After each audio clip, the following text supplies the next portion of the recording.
आज हम बहुत ही आसान और यूनिक मोरी डिज़ाइन बनाने वाले हैं। ये मोरी डिज़ाइन आप प्लाजो पैंट में या सलवार में या पैंट में बना सकते हैं। पैटर्न के लिए हम शिमर थ्रेड यूज़ करेंगे और पेस्टिंग पेपर लेंगे। पेस्टिंग पेपर की मैंने पट्टी ली है, इसकी लेंथ 4 इंच तक है और इसको फोल्ड करने के बाद इसकी जो विड्थ है वो 11 इंच तक है।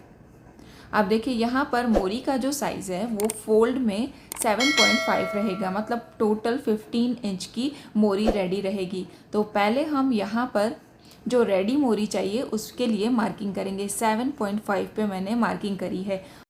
ये डिज़ाइन मैं सलवार में बनाऊंगी तो देखिए स्टिच ऐसे तिरछी जाएगी, तो इसलिए मैंने ये एक्स्ट्रा पेस्टिंग पेपर लिया है। अब 1 इंच हमें सिलाई के लिए भी छोड़ना है। अब देखिए पैटर्न बनाने के लिए हम यहाँ पर पहले ½ इंच पे मार्किंग करेंगे। देखिए जैसे मैंने दिखाया है इस तरीके से ½ इंच पे मार्किंग करें और इन सभी डॉट्स को मिलाकर एक लाइन खींच लें। डिज़ाइन बहुत ही आसान है और ऐसे ही इजी डिज़ाइंस और लेटेस्ट डिज़ाइंस के लिए आप मेरा चैनल ज़रूर सब्सक्राइब करें और बेल आइकन को भी प्रेस कर लें तो नोटिफिकेशंस आपके पास आते रहेंगे। अब देखिए ½ इंच पे मार्किंग करने के बाद यहाँ एक बार पिन लगा दें तो ड्रॉ करने में आसानी रहेगी। और पैटर्न बनाने के लिए हमें ये गोलाई वाला ढक्कन यूज़ करना है। आप कंपास भी यूज़ कर सकते हैं। अब देखिए इस तरीके से हमें इस ढक्कन को सेट करना है और यहाँ पर पैटर्न देना है। देखिए जो गोलाई है, मतलब जो हाफ सर्कल बनेगा वो सिर्फ हमें ½ इंच तक ही डीप लेना है। हमें बहुत ज़्यादा डीप कटिंग नहीं करनी है। देखिए इस तरीके से इस पैटर्न को कंटिन्यू रखें जब तक 7.5 वाला मार्किंग नहीं आ जाता।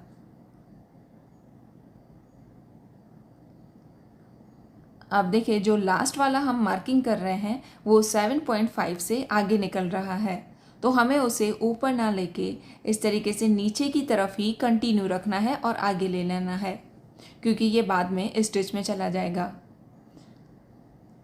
अब देखिए पैटर्न को हमने ड्रॉ कर लिया है। अब पिन को हटा के एक बार इस लाइन को इस तरीके से तिरछा खींच लें। जैसे वो स्टिच में जाएगा वैसे ही हमें यहाँ मार्किंग करनी है। अब यहाँ इसकी हम कटिंग कर लेंगे। देखिए जैसे हमने पैटर्न को ड्रॉ किया है वैसे ही इसे हमें कट कर लेना है।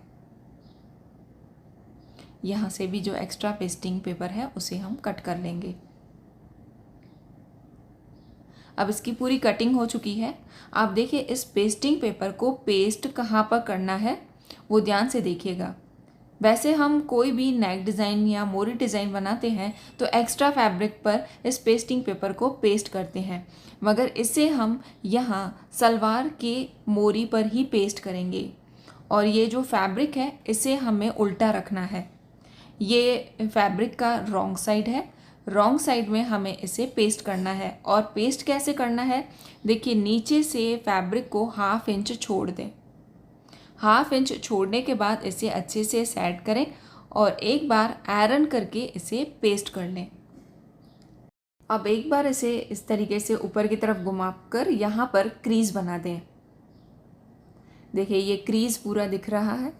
अब यहाँ पर हमें इस शिमर वाले थ्रेड से डिज़ाइनिंग करनी है और ये सेम उसी तरीके से यूज़ होता है जैसे मशीन में हम कोई भी जो थ्रेड यूज़ करते हैं वैसे हमें मशीन में इसे लगा देना है। सिर्फ जो सेटिंग है उसे थोड़ा लूज़ कर लें और नंबर को थोड़ा बड़ा कर लें।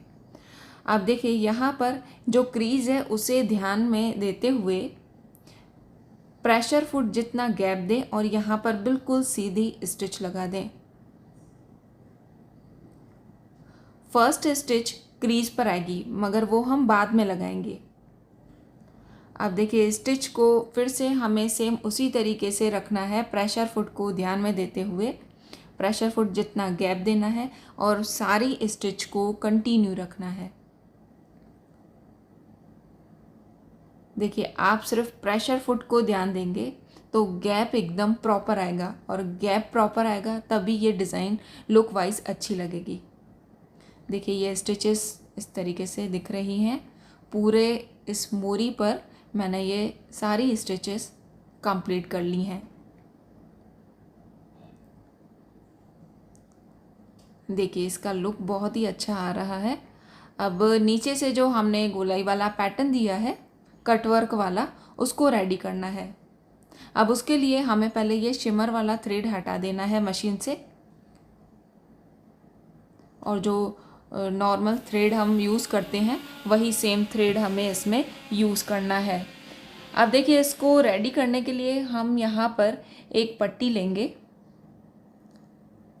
यहाँ से ये एक्स्ट्रा है उसे हटा देते हैं। और देखिए इसकी जो लेंथ है वो मैंने 5 इंच तक रखी है। पेस्टिंग पेपर की लेंथ हमारी 4 इंच तक थी, ये मैंने 5 इंच तक रखी है। 5 to 5.5 तक आप रख सकते हैं। अब देखिए इसको अच्छे से प्रॉपर सेट करें। जो सलवार का फैब्रिक है और जो ये पट्टी हमने रखी है उनको बिल्कुल प्रॉपर मिलाएं और यहाँ ऐसे पिनअप कर लें। पिनअप करने से आप जब इस पैटर्न को स्टिच करेंगे तो आपको आसानी होगी। अब देखिए यहाँ पर हमने 1/2 इंच पहले ऊपर इसे पेस्ट किया था, अब ये पूरा 1/2 इंच यहाँ स्टिच में जाएगा। अब जो पैटर्न है उसी पैटर्न के हिसाब से हम यहाँ पर स्टिच लगाएंगे। जब आप कोई भी गोलाई वाली स्टिच देते हैं तो अगर आपको उसमें प्रॉब्लम आती है तो आप मशीन की निडल को नीचे ही रख के और धीरे धीरे पैटर्न के हिसाब से कपड़े को घुमाते जाएं और स्टिच लगाएं। अब देखिए स्टिच लगाने के बाद यहाँ से जो एक्स्ट्रा फैब्रिक है उसे कट करना है। जो गोलाई वाला शेप है वहाँ बिल्कुल थोड़ा ही फैब्रिक छोड़ें, बहुत ज़्यादा आप फैब्रिक रखेंगे तो पैटर्न में फिनिशिंग नहीं आएगी। अब देखिए एक्स्ट्रा फैब्रिक कट करने के बाद जो अंदर की तरफ कोने हैं, यहाँ जो कॉर्नर बन रहे हैं उन सभी पर हमें छोटे कट लगा देने हैं और ध्यान रखना है कि स्टिच कट नहीं होनी चाहिए।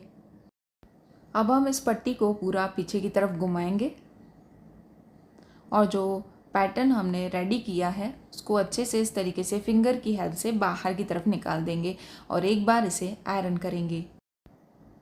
अब इस पट्टी को ऊपर की तरफ से 1/2 इंच फोल्ड करके और आयरन करें, और इतना फोल्ड करना है जैसे जो पेस्टिंग पेपर हमने लगाया है वो पूरा कवर हो जाए। अब इसे फिक्स करने के लिए हम एक ऊपर की तरफ से स्टिच लगाएंगे जो हमने फर्स्ट वाली स्टिच छोड़ दी थी क्रीज पर, और उसके लिए हमें ये शिमर वाला थ्रेड फिर से मशीन में यूज़ करना है। देखिए इस तरीके से जो फर्स्ट वाली स्टिच होगी उससे ये पीछे वाला जो फैब्रिक है वो पूरा फिक्स हो चुका है। ये मोरी डिज़ाइन हमारा कंप्लीट हो चुका है। अब देखिए जब हम इसको साइड से बंद करेंगे तो जितना भी रेडी मोरी चाहिए वहाँ पर मार्किंग करें और इस तरीके से स्टिच लगाकर इसे बंद कर लें। ये मोरी डिज़ाइन बहुत ही आसान है, आप इसे ज़रूर ट्राई करें। पहना हुआ भी ये लुक वाइज बहुत ही अच्छा लगता है। आपको ये डिज़ाइन कैसा लगा कमेंट करके ज़रूर बताएं। पसंद आया है तो लाइक और शेयर करें। Thank you for watching this video.